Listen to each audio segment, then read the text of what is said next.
নমস্কাৰ বন্ধু বান্ধৱীসকল, আমাৰ ৰাশিফল চেনেলটোলৈ আপোনালোকক স্বাগতম জনাইছোঁ। 2026 চনত বৃষ ৰাশি জাতক জাতিকাসকলে পাব 10টা বহু বেছি ভাল খবৰ। আহক তেনেহ'লে এই ভিডিঅ'টোৰ যোগেদি আমি এই 10টা ভাল খবৰৰ বিষয়ে জানি লওঁ। যদি আপোনালোকৰ কিবা জানিবলৈ থাকে নিশ্চয় মোক তলত কমেণ্ট কৰি জনাব। আপোনালোকৰ সকলো প্ৰশ্নৰ উত্তৰ মই আপোনালোকক দিবলৈ চেষ্টা কৰিম। 1 নম্বৰটো হ'ল বৃষ ৰাশি জাতক জাতিকাসকলৰ এই 2026 চনত অৰ্থনৈতিক স্থিতি বৃদ্ধি পাবলৈ ধৰিব। 2026 চনটো বৃষ ৰাশি জাতক জাতিকাসকলৰ কাৰণে ধন সম্পত্তি বৃদ্ধি হোৱাটো নিশ্চিত বুলি ক'ব পৰা যায়। নতুন উপাৰ্জন বৃদ্ধি পাবলৈ ধৰিব, নতুন নতুন সুযোগ সুবিধা পাবলৈ সক্ষম হ'ব আৰু আপোনালোকে যদি কিবা কাম আগতেই কৰি থৈছিল তাৰ পৰাও আপোনালোকৰ ভাল ফল অহাৰ প্ৰবল সম্ভাৱনা দেখিবলৈ পোৱা যায়। সকলো দিশৰ পৰা আপোনালোকৰ উন্নত ফল লাভৰ যোগ দেখিবলৈ পাব। আৰ্থিক ক্ষেত্ৰত আপোনালোকৰ হঠাৎ ঘৰলৈ অৰ্থ অহাৰ প্ৰবল সম্ভাৱনা দেখিবলৈ পোৱা যায়। বহুদিনৰ পৰা যদি আপোনালোক কিবা অৰ্থ সংকটত ভুগি আছে বা আপোনালোকে যদি যিমান পইচা উপাৰ্জন কৰিব লাগে তিমান পইচা উপাৰ্জন কৰিব পৰা নাই, তেনে ক্ষেত্ৰত আপোনালোকে সকলো ক্ষেত্ৰতে আগুৱাই নিব পাৰিব আৰু সকলো অৰ্থ সুন্দৰভাৱে উপাৰ্জন আপোনালোকে কৰিব পৰাৰ প্ৰবল সম্ভাৱনা দেখিবলৈ পোৱা যাব। 2 নম্বৰটো চাকৰি ব্যৱসায়িক উন্নতি। জানুৱাৰী মাহৰ পৰাই আপোনালোকৰ নতুন নতুন সুযোগ সুবিধা নামি অহাৰ সম্ভাৱনা দেখিবলৈ পাব। আপোনালোকৰ ওপৰত বৃহৎ সুন্দৰ দায়িত্ব আপোনালোকৰ ওপৰলৈ আহিব। প্ৰমোশ্যন আপোনালোকে কৰিবলৈ সুযোগ সুবিধা লাভ কৰিব। কোনো কামত সফলতা লাভ কৰিব পাৰিব। বিশেষকৈ ব্যৱসায়িক বাণিজ্যৰ লগত জড়িত লোকসকলৰ কাৰণে এই 2026 চনটো বৃষ ৰাশি জাতক জাতিকাসকলৰ কাৰণে অত্যন্ত শুভ বুলি ক'ব পৰা যায়। এই ব্যৱসায়ত বিনিয়োগ কৰিলেও আপোনালোকে সফলতা অৰ্জন কৰিব পাৰিব আৰু ইয়াৰ উপৰিও ব্যৱসায় প্ৰসাৰ কৰিব বিচাৰিলেও সুন্দৰভাৱে আপোনালোকে প্ৰসাৰ কৰিব পাৰিব। চাকৰিৰ ক্ষেত্ৰত আপোনালোকৰ কিছু ক্ষেত্ৰত দায়িত্ব বৃদ্ধি পাব পাৰে, তথাপিও চাকৰিত আপোনালোকৰ আনন্দময় পৰিৱেশ বিৰাজ হোৱাৰ যোগ দেখিবলৈ পাব। পদোন্নতিৰ আশা যদি আপোনালোকে কৰি আছে তেনে ক্ষেত্ৰতো আপোনালোকে পদোন্নতি লাভ কৰিবলৈ সুযোগ লাভ কৰাৰ সম্ভাৱনা দেখিবলৈ পাব।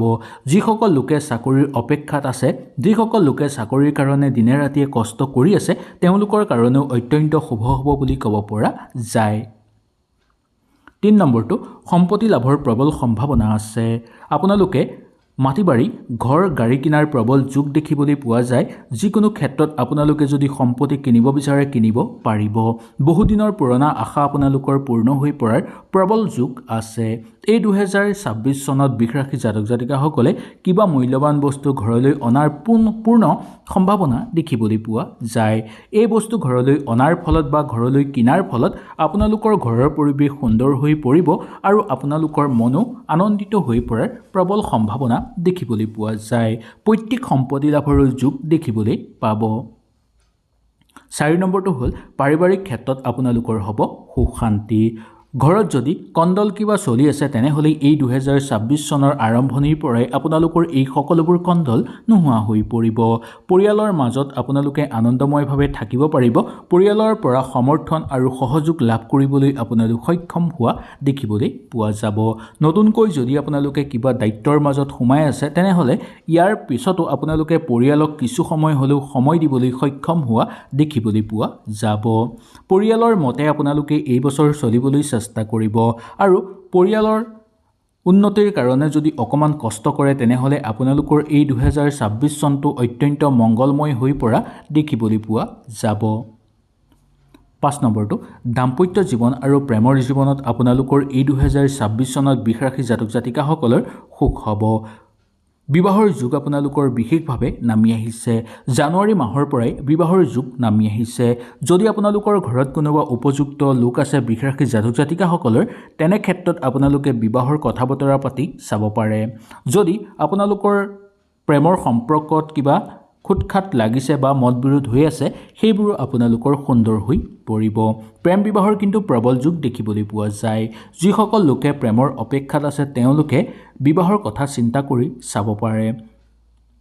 দাম্পত্য জীৱনৰ ক্ষেত্ৰত মধ্যম বুলি ক'ব পৰা যায় যদিও দাম্পত্য জীৱনত মাজে সময়ে আপোনালোকৰ সুখ বৃদ্ধি হ'বলৈ ধৰিব আৰু দাম্পত্যৰ ক্ষেত্ৰত আপোনালোকৰ ঘৰলৈ আনন্দ কঢ়িয়াই লৈ আহিব। দাম্পত্যৰ ক্ষেত্ৰত সৰু সুৰা কণ্ডল আপোনালোকৰ দূৰ হৈ পৰিব। জীৱনত উন্নতি কৰিব পৰাৰ সুযোগ সুবিধা আপোনালোকে লাভ কৰিবলৈও সক্ষম হ'ব।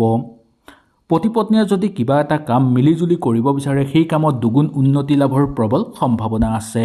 বিশেষকৈ বৃষ ৰাশিৰ জাতক জাতিকাসকলৰ মহিলাসকলে যদি এই 2026 চনত কিবা কাম আৰম্ভ কৰে সেই কামত নিশ্চিতভাৱে সফলতা অৰ্জন কৰিব পাৰিব। 6 নম্বৰটো স্বাস্থ্যৰ ক্ষেত্ৰত 2026 চনত স্বাস্থ্যৰ ক্ষেত্ৰত আপোনালোক সবল হৈ থাকিব। মানসিক চাপ কমিবলৈ ধৰিব, নতুন শক্তি লাভ কৰিব পাৰিব। বহুদিনৰ পৰা যদি আপোনালোকৰ স্বাস্থ্যৰ অৱনতি ঘটি আছে বা আপোনালোকৰ ঘৰৰ কোনো সদস্যৰ স্বাস্থ্যৰ অৱনতি ঘটি আছে তেনেহ'লে সেই সকলোবোৰ আপোনালোকৰ ঠিক হৈ পৰিব আৰু স্বাস্থ্য সবল আৰু শক্তিবান হৈ পৰাৰ প্ৰবল সম্ভাৱনা আছে। মানসিক চাপ আপোনালোকৰ দূৰ হৈ পৰিব। কিবা কাম আপোনালোকে কৰিব নোৱাৰিলেও বা কিবা ক্ষেত্ৰত মানসিক চাপৰ মাজত ভুগিলেও ঘৰৰ মানুহে ইয়াৰ পৰা আপোনালোকক উদ্ধাৰ কৰিব।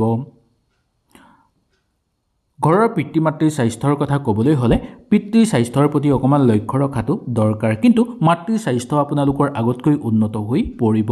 সন্তানৰ স্বাস্থ্যও উন্নত হৈ পৰাৰ প্ৰবল সম্ভাৱনা আছে।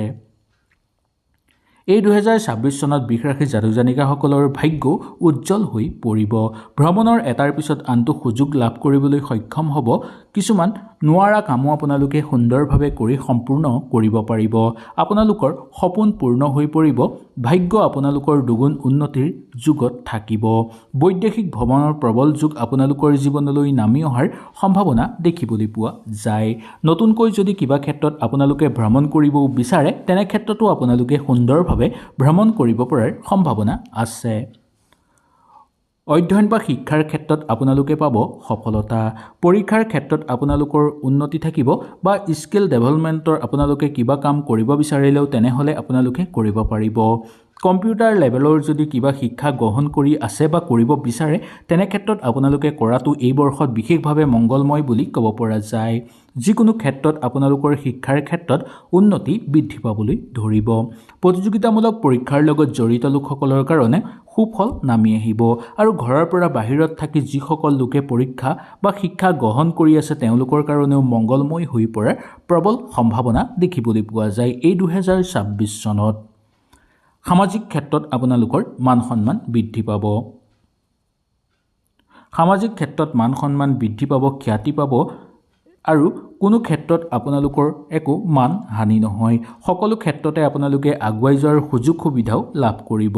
কিবা এটা গধুৰ দায়িত্ব সামাজিক ক্ষেত্ৰত আপোনালোকৰ ওপৰলৈ আহিব পাৰে আৰু সেই কাম আপোনালোকে কাৰোবাৰ সহযোগত বা বন্ধুবৰ্গৰ বা কোনো সামাজিক ক্ষেত্ৰৰ মানুহৰ সহযোগত সুন্দৰভাৱে সেই কামটো কৰি সম্পূৰ্ণ কৰিব পৰাৰ সম্ভাৱনা দেখিবলৈ পোৱা যায়। সামাজিক ক্ষেত্ৰত আপোনালোকৰ সুনাম অৰ্জনৰ লগে লগে সামাজিক ক্ষেত্ৰত কিবা এটা কৰি দেখুৱাই নিজৰ মান যশ তুলি ল'ব পাৰিব। 10 নম্বৰটো আটাইতকৈ গুৰুত্বপূৰ্ণ হ'ল যে এই বছৰ আপোনালোকৰ দীঘলীয়া ইচ্ছা পূৰণ হ'ব বা দীঘলীয়া যদি কিবা মনৰ আশা আছে সেই আশা আপোনালোকৰ পূৰ্ণ হৈ পৰিব। সকলো ক্ষেত্ৰতে আপোনালোকে সকলোটোতে সফলতা অৰ্জন কৰিব পাৰিব। বহুদিনৰ পৰা জমা কৰি থোৱা ইচ্ছা আপোনালোকৰ পূৰ্ণ হৈ পৰিব। জীৱনত চলি থকা সমস্যাবোৰ দূৰ হৈ পৰিব। ঘৰলৈ হঠাৎ অৰ্থৰ আগমন হ'বলৈ ধৰিব। নতুন নতুন সম্পদ আপোনালোকে ঘৰলৈ ক্ৰয় কৰিব পৰাৰো সম্ভাৱনা দেখিবলৈ পোৱা যায়। কিবা কাম কৰিব বিচাৰিলে আপোনালোকে নিঃসন্দেহে কৰিব পাৰিব। সেই কাম কৰাৰ পিছত আপোনালোকৰ উজ্জ্বল কামনা বা উজ্জ্বল ভৱিষ্যত দেখিবলৈ পোৱা যাব।